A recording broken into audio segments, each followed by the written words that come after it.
Job growth in December was not as robust as expected, but accelerated hiring in the final 3 months of 2017 provided yet more evidence that the economic expansion that began in the middle part of 2009 will continue. So jobs creation at this point of the economic expansion, quite impressive, and we have every reason to believe that we'll continue to see that in the coming months of 2018. Average hourly earnings rose 2.5%, and the jobless rate for African Americans reached a record low of 6.8%.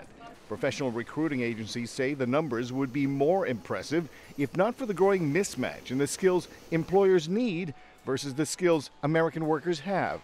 There are hundreds of thousands of IT positions in the United States that are not being filled. Harley Lipman, CEO at IT staffing firm Genesis 10, blames the skills gap on the 2008 financial crisis and its impact on the bottom line. Training programs went out the door after the Great Recession, and companies are very reluctant to bring them back, especially publicly held companies. They're under huge pressure to cut costs.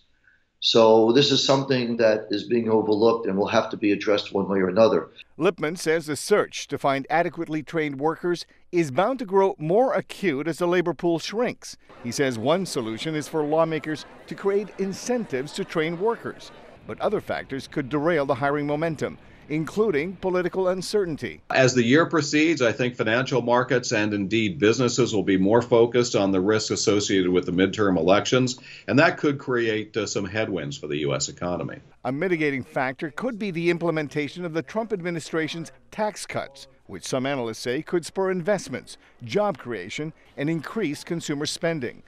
Arcega for VOA News, Washington.